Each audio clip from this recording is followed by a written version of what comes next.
What's up, Tailgaters? You're in the booth with Tailgate Nate today. Welcome to my channel and welcome to my week one takeaways. Guys, isn't it just so good to have college football back? There were finally good, meaningful games played, and I'm not taking anything away from week zero, but the first full slate of college football action just concluded, and there is a lot to talk about. But this is my top five takeaways from this past week's action. We're going to talk so much football in this video. You're going to want to stay tuned in, but you're also going to want to stay tuned into the rest of my channel. Please keep the support train rolling. And hey, if you're as big of a college football nerd as I am, you got to hit the subscribe button and you got to ring the bell. I'm posting a ton of videos this college football season. You don't want to miss a thing. Later on today, we'll also get my updated top 25 as well. Possibly some preview videos if I get time to do it today. If not, you will get a ton of them, and I mean a ton of them, that come out tomorrow. But again, for right now, we're about to dive on into my top five takeaways. But again, support the channel any way you can. Subscribe. Thank you again for watching this video. It really does help. You can also like and comment, and you can share, and anything else you do to support and interact with the channel, or I should say anything you do to interact with the channel will help to support it. But if you want to support me outside of YouTube, go follow me on Twitter at TailgateNate29. Follow along with my journey to be an aspiring sports media professional, what I do as a sports media student here on campus, and really anything else that goes on in my life surrounding sports media and just surrounding content creation in general. I'd really appreciate it if you gave me a follow, again, at Tailgate29 on Twitter or X, whatever it is you want to call it. Let's dive on in now to your first full slate of college football, and let's talk about my top five takeaways. Although I do want to apologize for being MIA this weekend. I had my significant other come into town and just got really busy doing a lot of fun things. So again, I apologize, but I did watch a ton of football, and I'm ready to dive on in and talk about it here. My first big takeaway from the week one action is not really necessarily well, you're going to learn about my takeaways here in a little bit, but I want to pose a question first. Are some top contenders in some real big trouble? And obviously, you see the three contenders that I'm talking about, and from left to right, that's Michigan, Florida State, and Oregon. We're going to talk about the two teams on the outside first before we dive on into the Florida State Seminoles, because there is a lot to talk about with that. So let's start by talking about the Michigan Wolverines, because I think that one's a little bit easier to answer than what happened with Oregon. For Michigan, well, look, we knew that defense was going to be fantastic. We knew that Donovan Edwards was going to be fantastic. The Michigan defense in that past game only allowed 244 yards, only 9 yards on the ground, held Fresno State to 0.4 yards per carry. The rush defense was sensational. 2 for 11 on third downs was Fresno State. That was just it. And for the most part, guys, that Michigan defense was absolutely sensational. And again, when you take a look at that backfield, Donovan Edwards, well, he did not have the best game, but we know how good of a talent he is. But Kalel Mullings did really well. Alex Orji outside of the pocket only had 5 rushes, but 6.4 yards per carry. Really good stuff there. But it was the rest of the offense that is cause for concern. Davis Warren and Alex Orji, uninspired quarterback play. This wide receiver room outside of the tight end Colston Loveland, who we knew was going to be spectacular, just did not play well at all. I mean, outside of Colston Loveland, this is a team that only had, quick math here, I believe 34 receiving yards total, and that was between Tyler Morris, Kendrick Bell, Samaj Morgan. Donovan Edwards caught 2 passes. One of them went for a touchdown, but he had a net gain of 0 yards. This is a wide receiver and pass catching room, again, outside of Colston Loveland, that played uninspired football, and they just did not play well. And again, I was talking about Michigan into the season, as I just don't love the quarterback room. And well, they ended up going with Davis Warren to be the starter. Not necessarily super surprising. I thought they would go with Alex Orji, but a little bit more experience there with Davis Warren, a little bit more of a passing threat. But Davis Warren, yeah, had some good throws, but overall did not look great, guys. He had a 33 QBR, 15 of 25, 118 yards, a touchdown, and a pick. And you take a look at Alex Orji, he wasn't that great there either. Michigan has to step it up in the quarterback room. They have to step it up in the wide receiver room, especially if they want to beat Ohio State for the 4th straight year. If they want to go compete with a couple of the other teams on their schedule, they got Texas next week. Oregon is still coming up. Michigan's got to improve on that really quickly. I will not talk as long about Oregon as I did with Michigan, because, again, Michigan's a lot easier to point out. For Oregon, well, there was a lot of good and a lot of bad. Dylan Gabriel was fantastic. 380 yards, 2 touchdowns, 41 of 49. Just absolutely sensational. However, Oregon, and look, Oregon even controlled the time of possession battle. They held Idaho to under 250 yards. So, what was the deal with Oregon? Well, they failed to capitalize on a lot of big possessions. I think there were a couple missed field goals in there, some fourth down conversions to where the head coach Dan Lanning just got aggressive and tried to go for it. Didn't pan out. It was kind of exactly like how both games against Washington went for this Oregon program last year. Too many missed opportunities. That's what happened in this game against Idaho. And look, I'm a ton more concerned about Michigan than I am with Oregon. I think Oregon is going to be fine. Yes, a game against Idaho that got really, really scary, and Oregon definitely was in danger of losing that game. But as soon as that final touchdown was scored to make it 24-14, you could kind of feel that Oregon was going to start to pull away, and they had that game in the bag. But Oregon, Dylan Gabriel was fantastic. The wide receiver room was really, really good. Even their running back room was sensational, over 100 rushing yards. Now, 2.9 yards per carry. Yeah, you do want that to improve there as well, especially against an FCS team in Idaho that does have a pretty solid defensive front and is one of the better FCS teams, but you expect a lot better from this Oregon Ducks program. I think there was a lot of really, really good things, both offensively and defensively. Capitalize on those missed opportunities, and Oregon is going to be just fine. I really don't have concerns about Oregon. We'll backtrack to Michigan. I do, again, have some concerns about them. Quarterback play, wide receiver play, it has to get better. And let's talk about this mess in the middle here, Florida State. I'm not going to linger on this one for too long either, but I really don't know what's happened with Florida State this year. It, in terms of the fact that this is the team that's supposed to be really good. They're supposed to contend for the ACC. And when you take a look at the rest of their schedule, and this is no slight to Georgia Tech or Boston College whatsoever, but that's probably the two weakest teams outside of Charleston Southern that they're going to have to play this year. SMU, Cal, North Carolina, Duke, and those are just the unranked teams. Miami, Clemson, Notre Dame, they are all still left here on the schedule. Of course, you have that matchup with Florida at the end of the season as well. Memphis is coming up this week for Florida State. I mean, you just have a ton of really, really tough games. So what has led to the downfall? Well, DJU has not been great at the quarterback position whatsoever. He just has not played well. Period. End of story. He needs to play better.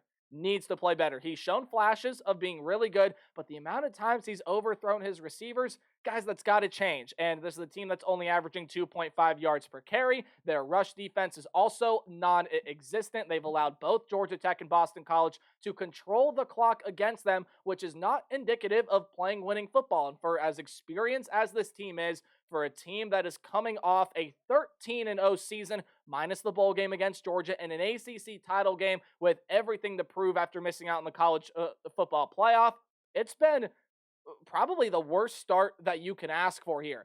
I think it's going to get better for Florida State, but yes, obviously out of Michigan, Oregon, or Florida State, the most concern is placed with the Florida State Seminoles because this is a team right now, guys, looking at the rest of their schedule, 7-8 wins.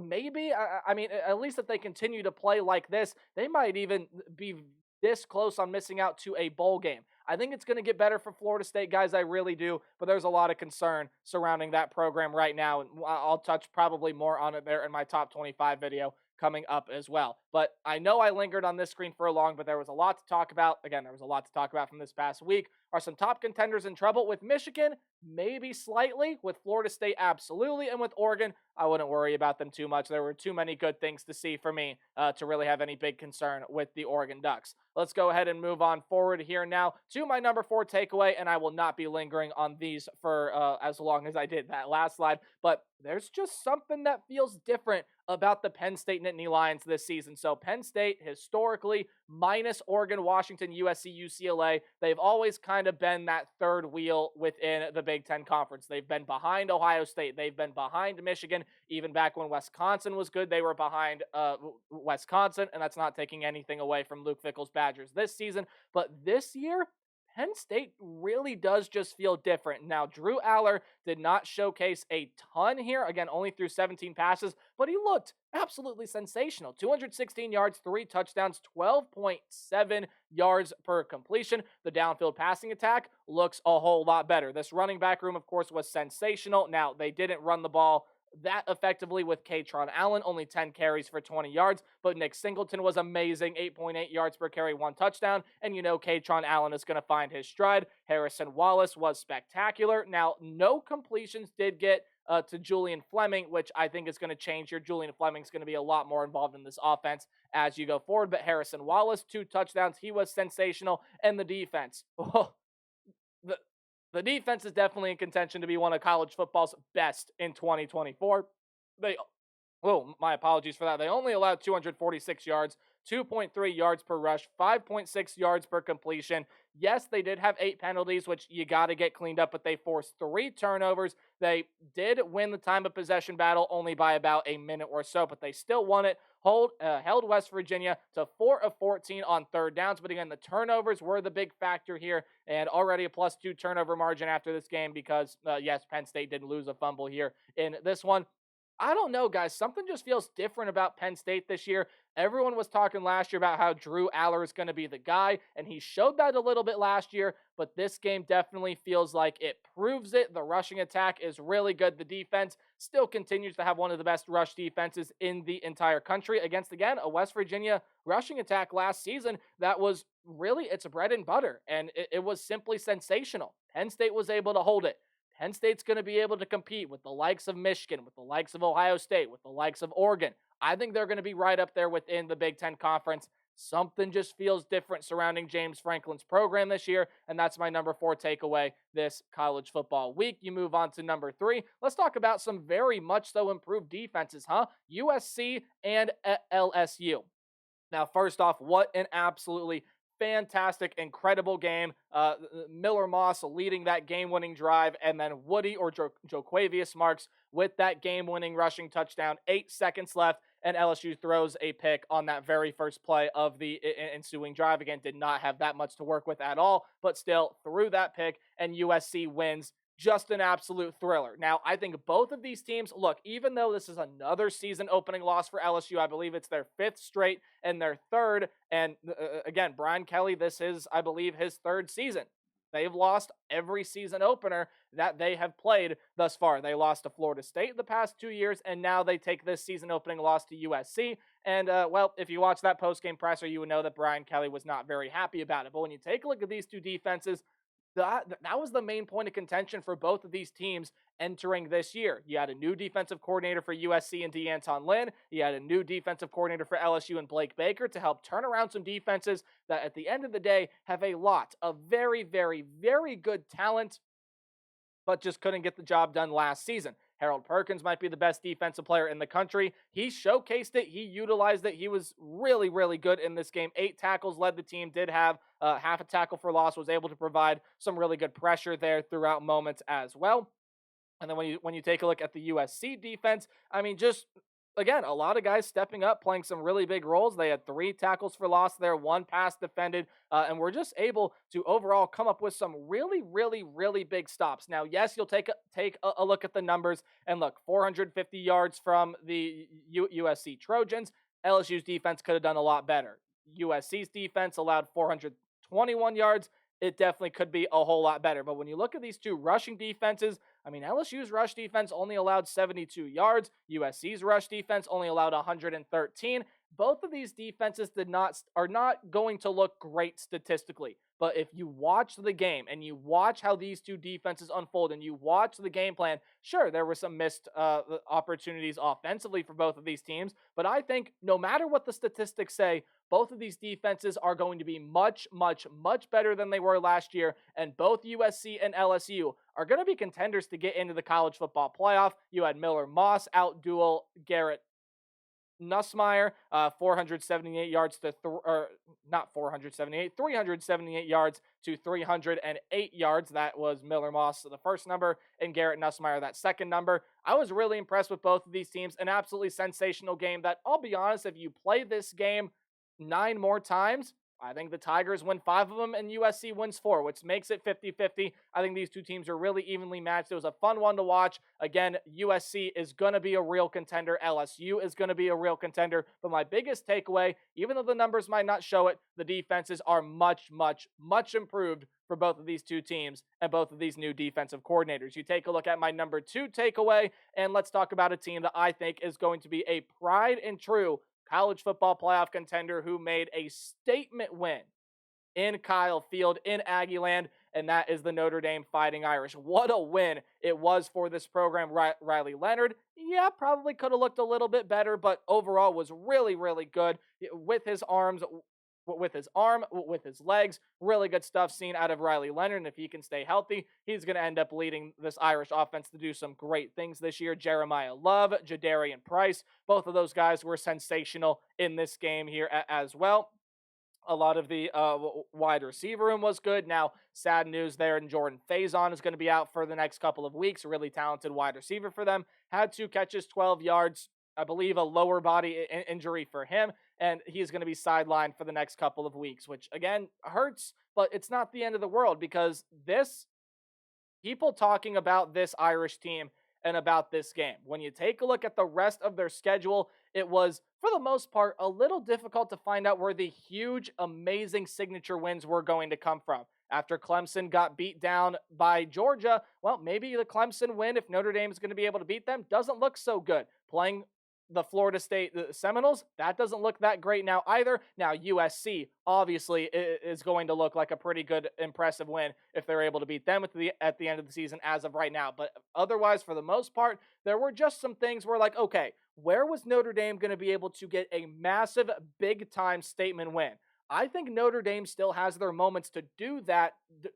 Again, and it didn't matter what happened here. I still think they had moments to get some pretty big, significant wins. But now that they got one on the road in Kyle Field, the defense played absolutely amazing. They got a sack, a couple tackles for loss, held Texas A&M to only 247 yards. Yeah, there's a lot of things to improve offensively, but Marcus Freeman's squad is trending in a beautiful direction, and I think the Irish are going to be a pride and true contender once the end of the season comes and once the college football playoff comes. If the way that they played, the offense is only going to get better, and if the defense, A, gets better, and B, just continues to play as well as they did there in that game, I mean, the Fighting Irish are going to be a staple towards the top of the rankings in college football this season. But let's now talk about my biggest takeaway from week 1, and I absolutely couldn't believe the result of this game. The Miami Hurricanes, I don't know if I want to say officially right now that they're back, but why not? I'm going to go ahead and do it. The U